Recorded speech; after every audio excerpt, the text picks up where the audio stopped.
Good evening friends. GIC lecturer mains exam subject है English. Batch हमारा शुरू हो चुका है ऑनलाइन। ऑफलाइन बैच तो चल ही रहा था, लेकिन कुछ बच्चों की रिक्वेस्ट पे ये ऑनलाइन फैसिलिटी भी शुरू की जा रही है। आप सब भी ज्वाइन कर सकते हैं। और हमने इसे शुरू किया है आंसर इवैल्यूएशन के साथ। तो आइए देखते हैं कि 25 मार्क्स का एक क्वेश्चन है, discuss Tennyson as a lyric poet. तो इस 25 मार्क्स के क्वेश्चन में, जिसे कि 250 वर्ड्स में लिखना था, ये बच्चा कितने मार्क्स गेन कर सकता है, इसने कहाँ पर अच्छा किया है, कहाँ पर इसने गलती की है, इन सब बातों को हम इस वीडियो में देखेंगे। उससे पहले ये जान लीजिए, चाहे यूपीएससी हो या यूपीपीसीएस हो, मेंस एग्ज़ाम में 60% का फंडा चलता है। जैसे 25 मार्क्स का क्वेश्चन है तो 25 का 60% होता है 15 के इर्द गिर्द कांटा घूमता है। अगर आपने बहुत उम्दा आंसर लिखा है, सब्जेक्टिविटी के स्कोप का पूरा इस्तेमाल किया है, तो 15 से कुछ ज़्यादा 16, 17, मैक्सिमम 18 मार्क्स भी आपको मिल सकते हैं। लेकिन अगर आपने गलतियां की हैं, टॉपिक से आप भटके हैं, तो फिर ये 15 के नीचे 12, 10, 8 या 5 तक भी जा सकता है। तो आइए देखते हैं इस बच्चे को कितने मार्क्स मिलेंगे। शुरू से देखते हैं और गलतियों पर भी फोकस करेंगे ताकि हम उन्हें रिपीट ना करें। तो देखिए, क्वेश्चन था discuss Tennyson as a lyric poet. वहाँ से इन्होंने कीवर्ड्स उठाए और उसे बॉक्स बनाकर अपना आंसर शुरू किया है। ये है इनकी पहली गलती। ऐसा नहीं करते हैं। आप ये मत सोचिए कि एग्जामिनर भूल जाएगा कि क्वेश्चन में क्या पूछा गया है। एग्जामिनर नहीं भूलेगा, बस आपको याद रखना है। और आप जहाँ आंसर लिखेंगे उसके ऊपर ऑलरेडी वो क्वेश्चन लिखा रहेगा। तो आंसर ये कोटेशन से ही शुरू होना चाहिए था। तो आइए पढ़ते हैं। इन टू एरियाज़, टू है तो एरियाज़ होगा। In two areas in particular Tennyson achieved almost unfailing felicity the poems on classical subjects and the large body of lyrics and he worked in both veins from youth to old age. Douglas Bush का ये बड़ा ही प्यारा quotation है, लेकिन इनकी अगली गलती ये है, ये लाइन खींचना। ये लाइन ऐसे नहीं खींचना था और डगलस बुश को भी यहाँ पर लिखना था, किनारे पर। आइए आगे बढ़ते हैं। The lyrical production of Tennyson entitles him to the rank of one of the foremost lyrical poet. देखिए, ग्रामर का भी ध्यान रखना है। वन ऑफ द है तो यहाँ पर लिरिकल पोएट्स होगा। One of my friends, one of my books.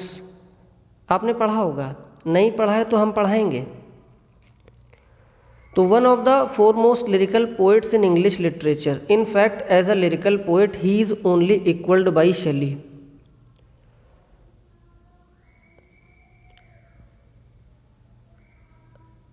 As a lyrical poet he reveals his chief excellence and best poetic output over the subjects like society, politics, religion, morality and spirituality. His most famous examples of lyrical poetry are The Dying Swan, The Miller's Daughter, Break Break Break. अब देखिए, यहाँ तक इन्होंने कोई गलती नहीं की है। कंटेंट रिच है इनका आंसर, एग्जाम्पल्स भी दे रहे हैं। आंसर की जो थीम थी, टेनिसन लिरिकल पोएट, तो उस थीम से भी ये भटक नहीं रहे हैं। His short lyrics are full of passion and desire, while his long lyrics comprise of philosophical speculation, didactic intention, and ethical mindset. For example, let's have a look at these lines from In Memoriam.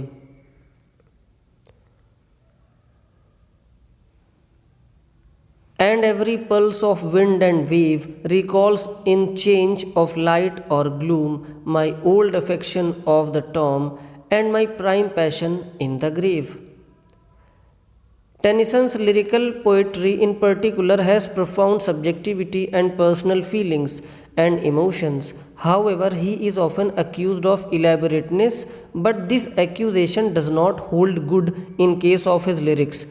अब देखिए, इन्होंने सिर्फ Tennyson की तारीफ नहीं की है, अगर टेनिसन पर आरोप भी लगे हैं एक्यूज्ड फॉर इलेबोरेटनेस, तो उसका भी जिक्र किया है और उस आरोप का बड़ी ही सफाई से खंडन भी किया है कि this accusation does not hold good in case of his lyrics.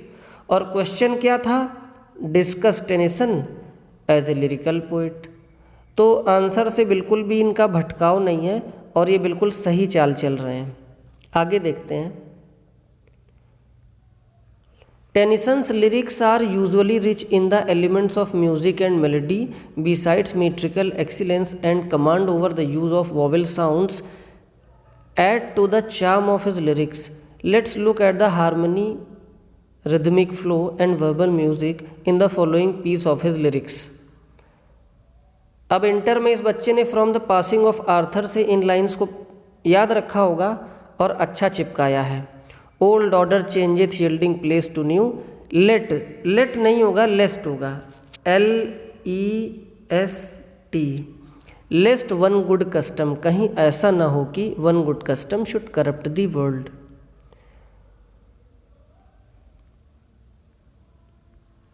Readers always have to give a second thought while reading the mystical lyrics, and here comes the poetic genius of Tennyson, which enhances the thoughtfulness of the reader.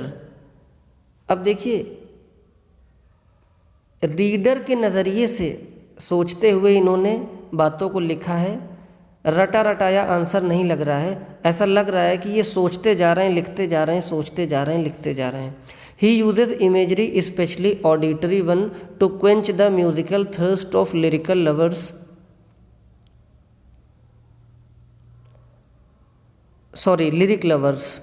And he never failed to put forth a lyric devoid of spontaneity, poignancy and musical effect.